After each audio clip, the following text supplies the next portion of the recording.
Connaissez-vous le point commun entre le groupe de métal les Twisted Sister, le tsunami qui a ravagé les côtes japonaises en 2011 et la deuxième division de football japonaise? Donc une idée? Il s'agit de Vegalta Sendai, le club de foot japonais dont on va parler aujourd'hui et qui a montré au monde entier que le foot, quand il veut, peut être plus fort que tout.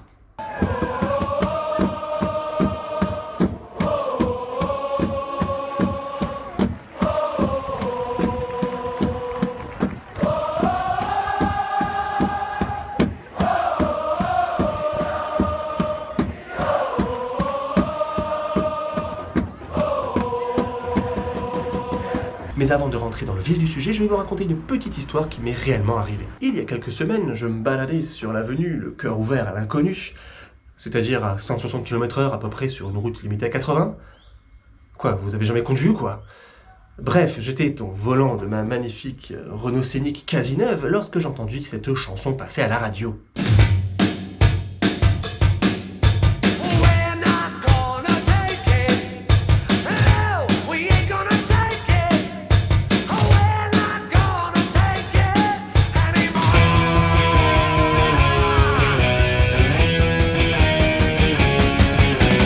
Et là, tel un boomerang footballistique spatio-temporel, je me prends en pleine face une chanson que j'avais écoutée sur YouTube il y a plus de 10 ans.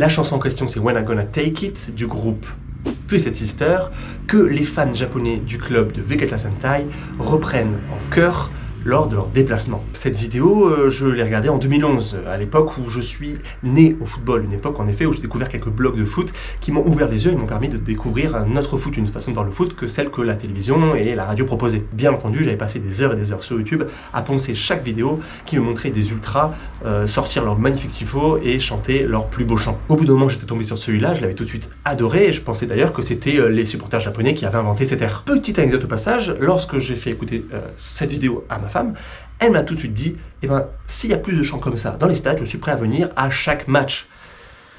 C'est pas une preuve de l'existence de Dieu, ça? Vegalta Sendai, désolé pour la prononciation, est donc la capitale de sa province, qui est située sur l'île principale du Japon, plus précisément sur sa côte nord-est. Si je vous précise ça, c'est que ça a son importance, donc retenez bien cet élément. Le club est créé en 1988 sous le très joli et poétique nom de Tohoku Electric Power Soccer Club. Et le moins qu'on peut dire sur ce club, c'est que il est plutôt habitué à la deuxième division et qui n'a a priori rien de particulier ni rien d'excitant.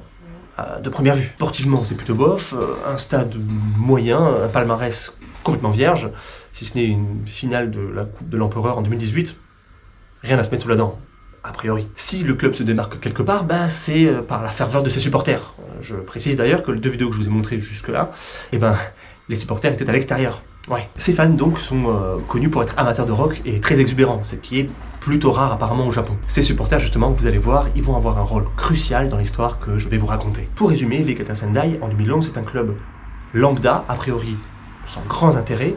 Pourtant, Mère Nature va se charger de les placer sur la carte des clubs connus dans le monde entier. Le 11 mars 2011, le pays du soleil levant est frappé par un énorme séisme d'amplitude 9 qui génère un énorme tsunami qui va frapper ses côtes nord-est. Les vagues d'eau qui vont jusqu'à 10 mètres de haut sèment rapidement mort et destruction puisque c'est pas moins de 18 500 personnes qui perdront la vie ce jour-là. C'est au cours de cette même catastrophe que la désormais tristement célèbre centrale nucléaire de Fukushima fut très fortement endommagée. La J-League qui organise la première et la deuxième division du football japonais suspendait alors logiquement les championnats tant les dommages étaient importants. Vegalta fut l'un des clubs les plus touchés puisqu'il perdit littéralement tout.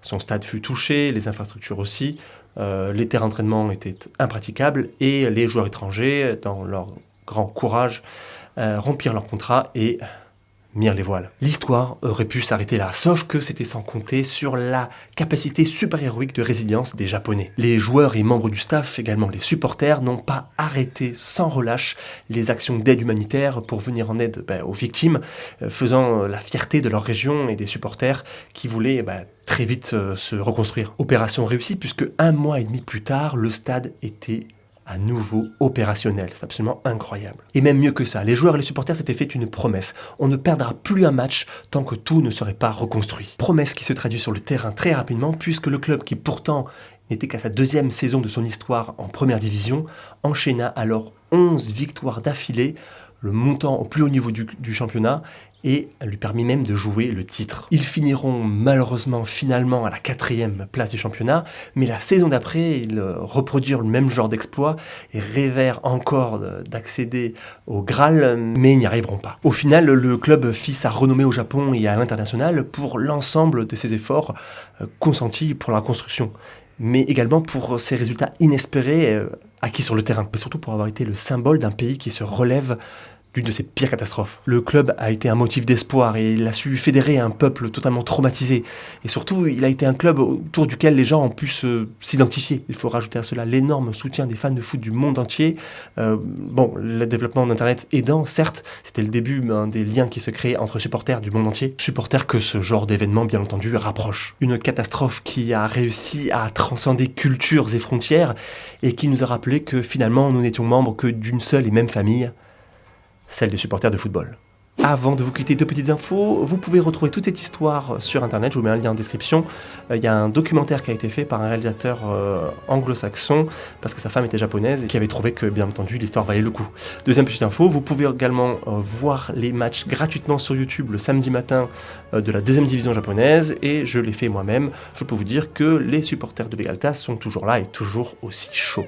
Et voilà, cette vidéo est terminée, j'espère que cette petite histoire vous a plu, mais en tout cas je l'ai trouvée très belle et très touchante.